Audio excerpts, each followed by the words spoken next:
It's that time of year again, time to get that gym membership and head to the gym. Well, that's always our intention, right? So what holds us back? Why does our motivation dwindle? And why do we stop going? Well, quite often it's actually simply down to our gym choice. Perhaps it's the location of the gym, maybe it's simply just not right for you, so on and so forth. And today, this January, I'm actually looking for a gym myself. I've got to be honest, I haven't been to the gym all that much this past year due to the lockdowns, but I do have a lot of experience here, so I thought I'd run through some of my key requirements when it comes to choosing a gym.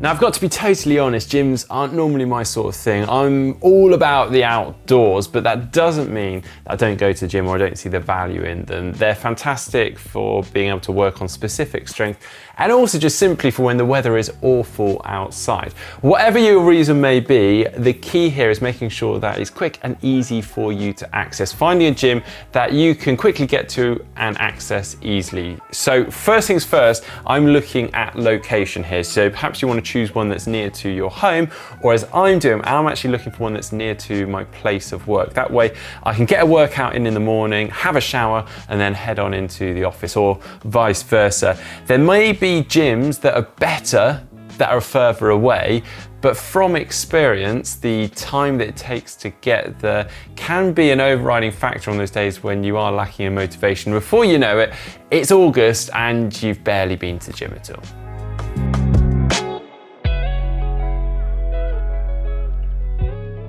But hang on, before we rush into this, there are still a few more considerations that we want to take in. One of which is how busy the gym is, because some gyms can get overcrowded. Trust me on this one, I have joined one before. Now, if you can look into this gym from the outside, then I would suggest actually trying to swing by at a time that you would typically work out and just simply see how busy it is. If you can see a line 5 deep for a certain bit of equipment, well, it may be a good idea to look elsewhere. If you can't look in from the outside, then you can actually get some free trial sessions at some gyms. Sometimes it's just 1, 2, maybe a few sessions.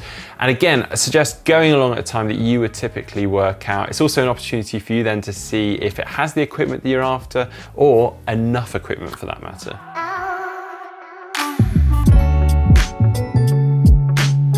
And that leads me nicely on, because currently I swim in one location and then gym in another. So what I'm ideally looking for is a pool and a gym under one roof close to my work. I'm probably asking for quite a lot here, but I have actually amazingly found just that in the middle of Bath, close to my work. Now the pool isn't quite as long as I'm used to, and to be fair, I was swimming in a 50-meter pool before. So I'm gonna use one of the free trials and just scope it out, check whether it's okay. That said, I just think the fact that it is all under one roof, it's close to my work, just the ease of it may actually mean that I end up using it more and therefore get more out of it and end up swimming better. But are there any other requirements that you may have? Perhaps you're after a squat rack, treadmills, bikes, Pilates room, sauna, probably a shower, and I, to be honest, hope that most gyms have those. Either way, go check it out, or just check online first so that you know that it's got everything that you're after. Okay, this next one may not seem like one that would spring to mind initially, but given the sweaty nature of working out in a gym, it is really worth checking the gym's cleanliness. Now more than ever. So do they have any cleaning stations to grab wipes? Do they have a compulsory wipe down policy with towels? Do they have staff that walk around and regularly clean the surfaces and machines?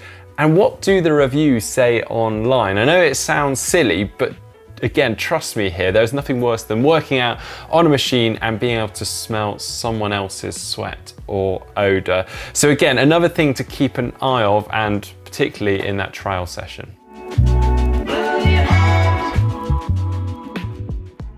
Then there's the vibe or the culture. Now, some gyms attract this weightlifting type that like to grunt and throw weights around and intimidate each other, which is absolutely fine, of course, but it's not for all of us. Equally, if you are one of these primal weightlifting types, do be wary, not all gyms actually allow any of this grunting and dropping of weights. Now, quite often you can figure this out simply from the image of a gym and also the sort of equipment that it carries. So for instance, if a gym predominantly has weight machines and very little cardio in it, you can probably safely assume that is targeted towards the weightlifters.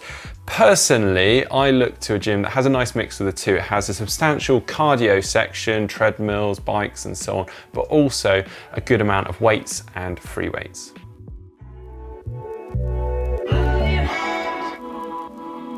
And then of course we have the all-important price. Obviously budgets will differ considerably from person to person, but it's worth pointing out expensive doesn't always mean better. And even if it is, if it's not close to your home or close to your work, well, it could be wasted anyway. Equally, don't just go for the deals. You might grab yourself a bargain, but if it doesn't tick all those boxes that we've discussed already today, well, it could be wasted anyway. The cheaper gyms now will typically have less equipment and possibly be less appealing on the eye, or they'll be busier to make up for these cheaper rates. That said, if you're incredibly motivated, you may well just be simply able to look past the surroundings and get the job done. Now, as the rates do go up, you'll tend to see better or more equipment, the facilities and the look of the place may be better too, which for some may be exactly what they need basically to get themselves to the gym and be motivated to go time and time again. Now, there is one here actually that I like the look of quite a lot. It's got a nice cafe in the foyer with lovely deli food, and I've got to say, it does sound quite nice. And finally, something that you may not have thought of, and that is, does your membership give you access elsewhere? Now, some gyms and memberships are part of chains, so they may have other gyms in your state, nationally, or even worldwide. So does your membership give you access to some of these other gyms around the world? Because it's not always the case, and it's worth looking into just to see, or seeing if perhaps you want to pay a little bit more so that you do get that. Because if you are someone that travels a lot, whether that's for work or with your family and whatnot, it can actually be really useful to be able to drop into a gym and be able to have that equipment there and ready to hand should you need it. Well, there we go. That is how to choose a gym. I hope you have enjoyed it. If so, please do give it a like. Please do feel free to drop any more suggestions in the comments section down below. I'm sure many of you are well versed in going to gyms and choosing gyms, and maybe have had some horror stories in the past. Please drop them down below. Don't forget to give GTN a follow on social media and give us a subscribe just down below.